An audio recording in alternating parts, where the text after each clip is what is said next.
കാസർഗോഡ് നുള്ളിപ്പാടിയിൽ യുവാവിനെ കൊലപ്പെടുത്തി ലിഫ്റ്റ് കുഴിയിൽ തള്ളിയ കേസിൽ പ്രതി പിടിയിൽ. കർണാടക സ്വദേശി മഞ്ജുനാഥയാണ് പിടിയിലായത്. കടം നൽകിയ പണം തിരികെ നൽകാത്തതിനെ തുടർന്നുള്ള തർക്കമാണ് കൊലപാതകത്തിൽ കലാശിച്ചത്. വിവരങ്ങളുമായി സാരംഗ് സുരേഷ്. സാരംഗ്, എപ്പോഴായിരുന്നു ഈ സംഭവം ഉണ്ടായത്? എന്തായിരുന്നു ഈ കൊലപാതകത്തിന് പ്രേരിപ്പിച്ചത്? കഴിഞ്ഞ മാർച്ച് 11-നാണ് കേസിനാസ്പദമായ സംഭവം ഉണ്ടാകുന്നത്. കർണാടക സ്വദേശിയായ ചന്ദ്രശേഖരിയാണ് കൊല്ലപ്പെട്ടത്. നുള്ളിപ്പാടിയിലെ ആളൊഴിഞ്ഞ പണി നടന്നുകൊണ്ടിരിക്കുന്ന കെട്ടിടത്തിൽ ലിഫ്റ്റ് കുഴിയിലാണ് കെട്ടിടമുടമ ഇയാളുടെ മൃതദേഹം കാണുന്നത്. പിന്നീട് പോലീസ് അന്വേഷണം നടത്തി ഇപ്പോൾ കർണാടകയിലെ ഹാസനിൽ നിന്നാണ് പ്രതിയായിട്ടുള്ള കർണാടക സ്വദേശിയായ മഞ്ജുനാഥയെ പിടികൂടുന്നത്. ഇരുവരും തമ്മിൽ സാമ്പത്തിക ഇടപാടുകൾ ഉണ്ടായിരുന്നു. ഇതേ തുടർന്നുണ്ടായ തർക്കമാണ് കൊലപാതകത്തിന് കാരണം. കൊലപാതകം നടക്കുന്ന സമയത്ത് പ്രതി മദ്യപിച്ചിരുന്നുവെന്നും പോലീസ് പറയുന്നുണ്ട്.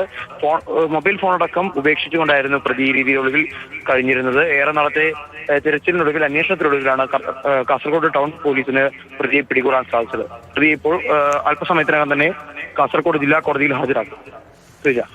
ശരി, സാരംഗാണ് വിവരങ്ങൾ നൽകിയത്.